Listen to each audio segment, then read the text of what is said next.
Let's talk about a really quick, versatile option for a Texas rig. And you can turn Texas rigs into morphed, or I should say hybrid Carolina rigs pretty darn quick. So if you're fishing the Texas rig setup, which is a worm hook, some type of soft plastic bait threaded on there, I nip that little tip right in there to keep it weedless. This just happens to be a creature bait. You can do worms, you can do stick plastics, you can do a variety of things to Texas rig. We've all done it a million times.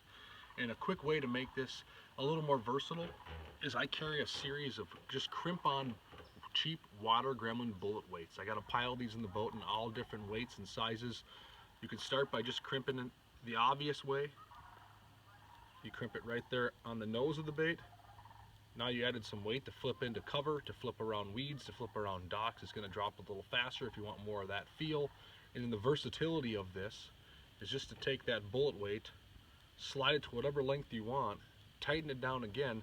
Now you've kind of made a modified Carolina rig to where now I can pitch this where the weight hits the bottom and the bait kind of does its thing.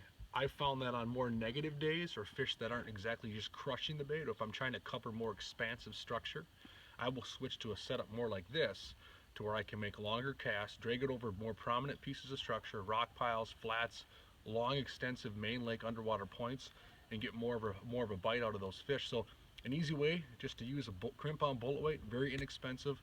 Try it if you haven't already. You can fish it right in the nose like we showed you to flip around cover.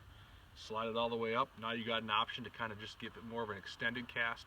It's a great way to find rock. So if you're not sure where the hard bottom is over a piece of structure, you can drag this nice and slow and you'll start to feel it kind of grind where you know there's some rock. So I've used this setup to not only catch fish, but to find the desired bottom content for where those big fish like to hide, whether it be bass.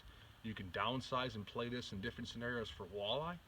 The pike are going to chow it down. I've even done some of these smaller setups for bluegills and crappies. So if you haven't tried that versatility of just a crimp-on weight, give it a shot and see if it works for you, and I bet you find more fish.